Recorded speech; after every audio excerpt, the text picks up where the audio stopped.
മണി chain business, multi level marketing എന്നിവയുടെ പലതരത്തിലുള്ള ചതിക്കുഴികളിൽ കൂടി നമ്മുടെ കേരളത്തിന്റെ സാമ്പത്തിക മേഖലയിൽ വലിയ തരത്തിലുള്ള ആഘാതമാണ് സൃഷ്ടിച്ചുകൊണ്ടിരിക്കുന്നത്. നമുക്കറിയാവുന്നതുപോലെ കഴിഞ്ഞ കുറച്ച് ദിവസങ്ങളിലായി നമ്മൾ കണ്ടുകൊണ്ടിരുന്ന ഹൈറിച്ച് ഓൺലൈൻ ഷോപ്പിംഗ് പ്രൈവറ്റ് ലിമിറ്റഡിൽ കൂടി ലക്ഷക്കണക്കിന് കോടിക്കണക്കിന് രൂപയാണ് അവർ തട്ടിയെടുത്തിരിക്കുന്നത്. സാധാരണക്കാരുടെ ലക്ഷങ്ങളും പതിനായിരങ്ങളും അവർ അധ്വാനിച്ച് ജീവിതത്തിൽ നേടിയെടുത്തിരുന്ന മുഴുവൻ തുകയും ഒക്കെ നഷ്ടപ്പെട്ട ഒരുപാട് ആൾക്കാരെ നമ്മൾ പരിചയപ്പെട്ടുകൊണ്ടിരിക്കുകയാണ്. Highrich online shopping private limited വലിയ തരത്തിലുള്ള തട്ടിപ്പാണ് കേരളത്തിൽ നടത്തിയത്. പലതരത്തിലുള്ള കോപ്പറേറ്റീവ് സൊസൈറ്റികൾ, മൾട്ടി സ്റ്റേറ്റ് കോപ്പറേറ്റീവ് സൊസൈറ്റികൾ, അതുപോലെ സഹകരണ ബാങ്കുകൾ, ഇതൊക്കെ കേരളത്തിന്റെ സാമ്പത്തിക മേഖലയിൽ വലിയ തരത്തിലുള്ള പ്രശ്നങ്ങൾ ഉണ്ടാക്കുന്നുണ്ട്. അതിനിടയിൽ കൂടി മറ്റൊരു തട്ടിപ്പിനെ കുറിച്ച് കൂടി സംസാരിക്കാനാണ് ഇന്ന് വന്നത്. എല്ലാവർക്കും വീഡിയോയിലേക്ക് സ്വാഗതം. ഈ തട്ടിപ്പ് എന്ന് പറയുന്നത് സ്പോട്ട് ലോൺ എന്ന് പറഞ്ഞുകൊണ്ടുള്ള ഒരു പുതിയ തട്ടിപ്പാണ്. ഹൈറിച്ചുമായി ബന്ധപ്പെട്ട് ഹൈറിച്ചിന്റെ ഒരുപാട് ലീഡർമാരൊക്കെ ഇതിൽ വീണ്ടും ഈ ഒരു പരിപാടിയുമായി ഇറങ്ങിയിട്ടുണ്ട് എന്നാണ് അറിയാൻ വേണ്ടി കഴിഞ്ഞത്. അതുകൊണ്ട് തന്നെയാണ് ഈ വീഡിയോയ്ക്ക് കൂടുതൽ പ്രാധാന്യം അർഹിക്കുന്നത്. ഹൈറിച്ചിനെ കുറിച്ചും ഇത്തരത്തിലുള്ള തട്ടിപ്പുകളിൽ വീഴാതിരിക്കാൻ വേണ്ടിയുള്ള പ്രവർത്തനങ്ങളിലൊക്കെ നമ്മൾ ഏർപ്പെട്ടുകൊണ്ടിരിക്കുന്ന സമയത്ത് തന്നെയാണ് ഈ സ്പോട്ട് ലോൺ എന്ന് പറയുന്ന ഈ പദ്ധതി കേരളത്തിൽ കൂടുതൽ വ്യാപകമായിക്കൊണ്ടിരിക്കുന്നത്. അതുകൊണ്ട് തന്നെ ഇതിന് കൂടുതൽ പ്രാധാന്യം അർഹിക്കുന്നു. ഇത് എന്താണ് എന്നുള്ളതിനെ കുറിച്ച് നമ്മൾ എല്ലാവരും മനസ്സിലാക്കേണ്ടത് വളരെ അത്യാവശ്യമാണ്. ഇതിൽ അവരുമായി സംസാരിച്ച സമയത്ത് ഈ സ്പോട്ട് ലോൺ എന്ന് പറയുന്ന അവരുടെ ഒരു ലീഡർ തന്നെ സംസാരിച്ചത് നമുക്ക് എന്താണെന്ന് ശ്രദ്ധിക്കാം. അതുപോലെ അവരുടെ പ്ലാനുകൾ, നമ്മൾ അത്ഭുതപ്പെട്ടു പോകുന്ന തരത്തിലുള്ള പ്ലാനുകളാണ് അവർ അവതരിപ്പിക്കുന്നത്. എന്നാൽ സാധാരണക്കാരായ ജനങ്ങൾ യാതൊരു തരത്തിലുള്ള ഇതിനെക്കുറിച്ചുള്ള വിവരമില്ലാത്ത ആൾക്കാരൊക്കെ ഇതിൽ പോയി ചാടുന്നുണ്ട്. വായ്പ ആവശ്യമുണ്ടോ എന്ന് ചോദിച്ചുകൊണ്ടാണ് ഇവർ പുതിയ തന്ത്രവുമായി വന്നിരിക്കുന്നത്. ഇത് ലോൺ ഓറിയന്റഡ് ആയിട്ടുള്ള ഹൈദരാബാദ് കമ്പനിയാണ്. സ്പോട്ട് ലോൺ എന്നാണ് കമ്പനിയുടെ പേര്. ലോൺ ആവശ്യമുള്ള ആളുകൾക്ക് പലിശ രഹിത ലോണാണ് നൽകുന്നത്. 10 ലക്ഷം വരെ ലോൺ നൽകും. ഡോക്യുമെൻ്റ് ആവശ്യമില്ല. സബ്സിഡി ആയിട്ട് നല്ലൊരു തുക നമുക്ക് ലഭിക്കുകയും ചെയ്യും. ഒരിക്കലും 10 ലക്ഷം ഒന്നിച്ച് നൽകുന്നതല്ല, ഗഡുക്കളായിട്ടാണ് നൽകുന്നത്. അതിലൊരു ചാർട്ട് ഇട്ടിട്ടുണ്ട്. ആ ചാർട്ട് ശ്രദ്ധിച്ച് അതിനെക്കുറിച്ച് ഞാൻ വിശദീകരിക്കാം. കമ്പനി നൽകുന്ന ഫസ്റ്റ് ലോൺ എന്ന് പറയുന്നത് 2250 ആണ്. ചാർട്ട് ശ്രദ്ധിച്ചോ, 2250 രൂപയാണ് ഫസ്റ്റ് ലോൺ നൽകുന്നത്. അതിൽ 450 രൂപ വെച്ചിട്ട് 4 ആഴ്ച 1800 രൂപ തിരിച്ചടക്കണം. അതിൽ 450 രൂപ ക്യാഷ് ബാക്ക് ആയിട്ട് നിങ്ങൾക്ക് കിട്ടും. ആ ലോണ് കഴിഞ്ഞു. 2250 രൂപ കമ്പനി നിങ്ങൾക്ക് ലോണ് തന്നു. 450 രൂപ വെച്ചിട്ട് 4 ആഴ്ച നിങ്ങൾ 1800 രൂപ തിരിച്ചടച്ചു. 450 രൂപ ക്യാഷ് ബാക്ക് ആയിട്ട് കിട്ടി. ആ ലോണ് കഴിഞ്ഞു. ആ ലോണ് കഴിഞ്ഞാൽ ഉടനെ തന്നെ അടുത്ത ലോണ് പാസ്സാവും. അടുത്ത ലോൺ എന്ന് പറയുന്നത് രണ്ടാമത്തെ ലോണ് 5000 രൂപയാണ്. 5000 രൂപയിൽ 500 രൂപ വെച്ചിട്ട് 8 ആഴ്ച നിങ്ങൾ തിരിച്ചടക്കണം. 4000 തിരിച്ചടച്ചാൽ മതി. 1000 രൂപ ക്യാഷ് ബാക്ക് ആയിട്ട് നിങ്ങൾക്ക് കിട്ടും.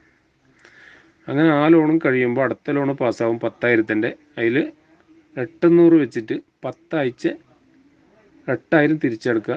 2000 ക്യാഷ് ബാക്ക് ആയിട്ട് കിട്ടും.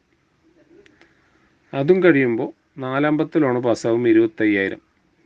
അതിൽ 2000 വെച്ചിട്ട് 10 ആഴ്ച തിരിച്ചെടുക്കുക. 20,000 തിരിച്ചടച്ചാൽ മതി. 5000 ക്യാഷ് ബാക്ക് ആയിട്ട് കിട്ടും. അത് കഴിയുമ്പോൾ അടുത്ത ലോൺ 50,000-ൻ്റെ പാസ്സാവും, അഞ്ചാമത്തെ ലോൺ. അതിൽ 4000 വെച്ചിട്ട് 10 ആഴ്ച തിരിച്ചെടുക്കുക. 40,000 അടിച്ചാൽ മതി. 10,000 ക്യാഷ് ബാക്ക് ആയിട്ട് കിട്ടും.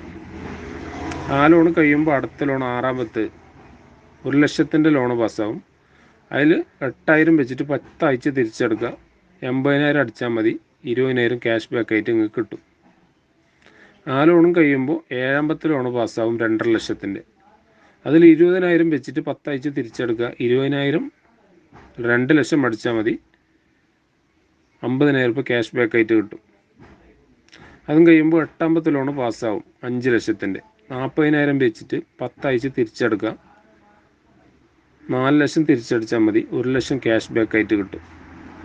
അതും കഴിയുമ്പോൾ 9ാമത്തെ ലോണ് പാസ്സാവും 10 ലക്ഷത്തിൻ്റെ. ആ സമയത്ത് നിങ്ങൾ ആധാർ കാർഡും പാൻ കാർഡും പ്രൂഫായിട്ട് നൽകേണ്ടി വരും. അതുവരെ ഡോക്യുമെൻസിൻ്റെ ആവശ്യമില്ല.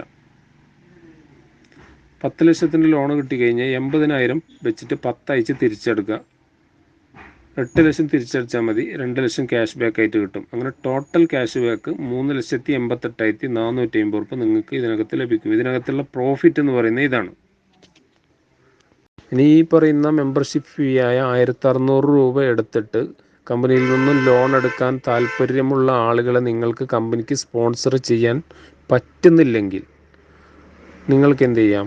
നിങ്ങൾക്ക് ലോൺ ആവശ്യവുമുണ്ട് എങ്കിൽ നിങ്ങൾക്ക് നിങ്ങളുടേതായ സ്വന്തം ക്യാഷ് എടുത്തുകൊണ്ട്, അതായത് നിങ്ങളുടേതായ 1600 രൂപയും ബാക്കി 2 സ്പോൺസർ കൊടുക്കേണ്ടതായിരുന്ന 1600 അങ്ങനെ ടോട്ടൽ 4800 രൂപ നിങ്ങൾ മുടക്കിക്കൊണ്ട് നിങ്ങൾക്ക് ലോൺ എടുക്കാവുന്നതാണ്. നിങ്ങൾ അടുത്ത ക്വസ്റ്റ്യൻ, ഈ ലോൺ എനിക്ക് ലഭിക്കാൻ എന്താണ് ഞാൻ ചെയ്യേണ്ടത് എന്നായിരിക്കും. അതിന് കമ്പനി പറയുന്ന മാനദണ്ഡം എന്ന് പറയുന്നത് 1 നിങ്ങളെ പേര്, 2 നിങ്ങളെ മൊബൈൽ നമ്പർ, 3 നിങ്ങളെ ഇമെയിൽ ID. ഇത് കൂടാതെ ഒരു 1600 രൂപ രജിസ്ട്രേഷൻ ഫീസായിട്ട് വരുന്നുണ്ട്, അതും കൂടെ അടക്കുക. അതിന് പുറമെ ഒരു 2 സ്പോൺസർ കൂടെ നിങ്ങൾ നൽകണം. അതായത് ഈ 1600 രൂപ എടുത്തിട്ട് മെമ്പർഷിപ്പ് എടുത്തിട്ട് ഇതേ കമ്പനിയിൽ ലോൺ ആവശ്യമായിട്ടുള്ള 2 ആളുകളെ കമ്പനിക്ക് നിങ്ങൾ സ്പോൺസർ ചെയ്യണം. അങ്ങനെ സ്പോൺസർ ചെയ്ത് കഴിഞ്ഞാൽ നിങ്ങൾക്ക് ലോൺ പാസ്സാവും. എന്തൊക്കെയാണ് ഇവരിത് നടത്തുന്നത്? വെറുതെ നമുക്കൊന്ന് ശ്രദ്ധിച്ചു നോക്കുക.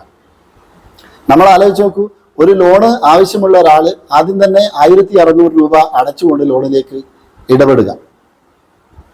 1600 രൂപ അടച്ചുകൊണ്ട് ഇവരിൽ ഒരു ID അടിക്കുക. അതിനുശേഷം ലോൺ ആവശ്യമുള്ള 2 ആൾക്കാരെ നമ്മൾ താഴെ പ്രൊമോട്ട് ചെയ്യുക. അവർക്ക് ബിസിനസ് പ്രൊമോഷൻ എന്നുള്ള രീതിയിൽ ഈ 2 പേരെ നമ്മൾ ചേർത്ത് കൊടുക്കുന്ന സമയത്ത് നമ്മൾക്ക് അതിൽ ലോൺ ലഭിക്കും 2250 രൂപ. ആ 2250 രൂപ 4 ആഴ്ച കൊണ്ട് 1800 രൂപ നമ്മൾ തിരിച്ചടച്ചാൽ മതി എന്നാണ് അവർ പറയുന്നത്. അതായത് അതിൽ 450 രൂപ നമുക്ക് എടുക്കാം എന്നുള്ള രീതിയിൽ. അപ്പൊ അങ്ങനെ വരുന്ന സമയത്ത് നമ്മൾ ആലോചിച്ച് നോക്കൂ, നമ്മൾ തൊട്ട് താഴെയുള്ള ആ 2 പേരും ലോണിന് വേണ്ടിയാണ് വീണ്ടും 1600 രൂപ അടച്ചുകൊണ്ട് ഇതിൽ ചേരുന്നത്. അപ്പൊ തീർച്ചയായും അവർ വീണ്ടും 2 പേരെ ചേർക്കും. അങ്ങനെ ഏകദേശം 9 ലെവൽ എത്തുന്ന സമയത്ത് 10 ലക്ഷം രൂപ വരെ ലോൺ തരുമെന്നും, ആ 10 ലക്ഷം രൂപ വരെ ലോൺ തരുന്ന സമയത്ത് നിങ്ങൾക്ക് 8 ലക്ഷം രൂപ തിരിച്ചടക്കേണ്ടു. 10 ആഴ്ചകളിലായി 80,000 രൂപ വീതം 8 ലക്ഷം രൂപ തിരിച്ചടക്കുകയും ബാക്കി 2 ലക്ഷം രൂപ നിങ്ങൾക്ക് ലാഭമായി എടുക്കാം എന്നൊക്കെയാണ് ഇവർ അവകാശപ്പെടുന്നത്. ആലോചിച്ച് നോക്കൂ, യഥാർത്ഥത്തിൽ ഒരു റഫറൽ ഇൻകം അല്ലെങ്കിൽ എന്താണ് സാധാരണ മണി ചെയിൻ രീതിയിലുള്ള ഒരു പ്രവൃത്തിയാണ് ഇവർ ഇവിടെ ചെയ്യുന്നത്. അപ്പൊ ഇതിലൊക്കെ പോയി തലവെക്കുന്ന ആൾക്കാരോട് എന്താണ് നമ്മൾ പറയേണ്ടത്? അപ്പൊ ഇത്തരത്തിലുള്ള പ്രവർത്തനങ്ങൾ എത്രയും പെട്ടെന്ന് അതിന്റെ തുടക്കത്തിൽ തന്നെ നമ്മൾ മനസ്സിലാക്കുകയും ഇത്തരത്തിലുള്ള പ്രവർത്തനത്തിന് ഇവർക്ക് എന്ത് തരത്തിലുള്ള ലൈസൻസുകളാണ് ഉള്ളത് എന്നൊക്കെ അവരുമായി സംസാരിച്ച സമയത്ത് അവർക്ക് അതിനെക്കുറിച്ചൊന്നും ഉത്തരവില്ല തരാൻ. അവർക്ക് ആകെയുള്ളത് ഒരു പ്രൊപ്രൈറ്റർഷിപ്പ് എന്നുള്ള പേരിൽ ഒരു രജിസ്ട്രേഷൻ എടുത്തിട്ടുണ്ട്. പ്രൊപ്രൈറ്റർഷിപ്പിൽ ഒരു GST രജിസ്ട്രേഷൻ അവർ എടുത്തിട്ടുണ്ട്. അപ്പോൾ ഒരു GST രജിസ്ട്രേഷൻ എടുത്ത് ഈ ഒരു രജിസ്ട്രേഷൻ സർട്ടിഫിക്കറ്റ് ഒക്കെ എല്ലാവരെയും കാണിക്കുന്ന സമയത്ത് അതിന്റെ മുകളിൽ ഇന്ത്യ ഗവൺമെന്റിന്റെ എംബ്ലം ഒക്കെ ഉണ്ടാവും. അപ്പൊ അതൊക്കെ കാണുമ്പോൾ സാധാരണക്കാരായ ജനങ്ങൾ വീണുപോവുകയാണ്. ഇതെന്തോ വലിയ നമ്മുടെ രാജ്യത്തുള്ള ബാങ്കുമായി ബന്ധപ്പെട്ടുള്ള എന്തോ പ്രവർത്തനമാണ്. അതുകൊണ്ട് തന്നെ ഇതിൽ പണം ഇട്ടാൽ നമുക്ക് വലിയ പ്രശ്നമില്ല, 1600 രൂപയല്ലേ നമ്മൾ അടക്കുന്നുള്ളൂ എന്നുള്ള രീതിയിലാണ് ചിന്തിക്കുന്നത്. പക്ഷെ ഈ 9 ലെവലുകളിലേക്ക് എത്തുമ്പോൾ ഏറെക്കുറെ കണക്ക് കൂട്ടുന്ന സമയത്ത് ഏകദേശം 10,000-ലധികം ആൾക്കാർ ഇതിലേക്ക് അംഗങ്ങളാവും. ഇതിൽ നിന്നും ലക്ഷക്കണക്കിന് കോടിക്കണക്കിന് രൂപയാണ് ഇതിന്റെ ഏറ്റവും മുകളിലിരിക്കുന്ന ആള് ഉണ്ടാക്കുന്നത്. യഥാർത്ഥത്തിൽ കൃത്യമായ ഒരു മണി ചെയിൻ ബിസിനസിന്റെ ഒരു മോഡൽ തന്നെയാണ് ഇവർ അവിടെ അവതരിപ്പിച്ചിരിക്കുന്നത്.